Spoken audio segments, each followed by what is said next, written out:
ঢাকা ১৭ আসনে মসজিদ মন্দির সংস্কার, লেক পরিষ্কার করে জলাবদ্ধতা নিরসন, পাশাপাশি ওয়াকওয়ে নির্মাণের নির্দেশনা দিয়েছেন প্রধানমন্ত্রী তারেক রহমান। সোমবার এই আসনের বিভিন্ন এলাকা পরিদর্শন ও সব শ্রেণী পেশার মানুষের সঙ্গে মতবিনিময় করে এ কথা জানান প্রধানমন্ত্রীর সহকারী একান্ত সচিব আব্দুর রহমান সানি। সোমবার দুপুরে রাজধানীর ঢাকা ১৭ আসনের করাইল বস্তি এলাকায় বিটিসিএল দুর্গা মন্দির পরিদর্শনে আসেন বিএনপি চেয়ারম্যান ও প্রধানমন্ত্রী তারেক রহমানের সহকারী একান্ত সচিব আব্দুর রহমান সানি।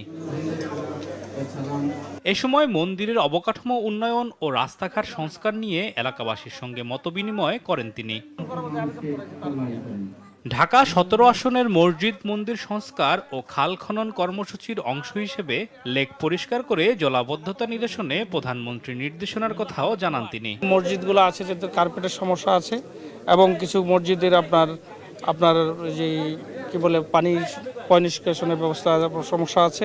১১টা মন্দির আছে এই এলাকার, তারা অত্যন্ত অসহায় অবস্থায় পূজা উদযাপন করে। লেক পরিষ্কার এবং লেকের যে আপনার ওয়াকওয়েটা যাতে সৌন্দর্য বর্ধন হয়, এবং একটা লেকে আপনি জানেন একেবারে শুকাই গেছে, এটার পানির কোনো ব্যবস্থা নাই। তো সেই সার্বিক সব জিনিসগুলো নিয়ে আমরা আজকে বের হয়েছি। দেশের ভঙ্গুর আইন শৃঙ্খলা পরিস্থিতি উন্নতির মাধ্যমে সরকার নির্বাচনী প্রতিশ্রুতি দ্রুত বাস্তবায়ন করবে বলে জানান আব্দুর রহমান সানি।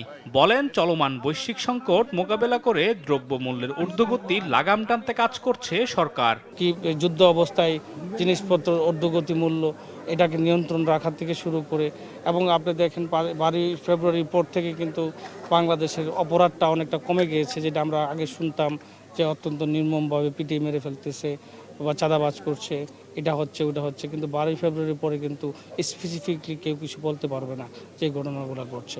দেশের আইন শৃঙ্খলা পরিস্থিতি ও অর্থনীতির চাকা সচল রাখতে এলাকাবাসীর কাছে সরকার প্রধানের বার্তা পৌঁছে দেন প্রধানমন্ত্রীর সহকারী একান্ত সচিব। আলিমুজ্জামান সফওয়ান, দেশ টিভি, ঢাকা।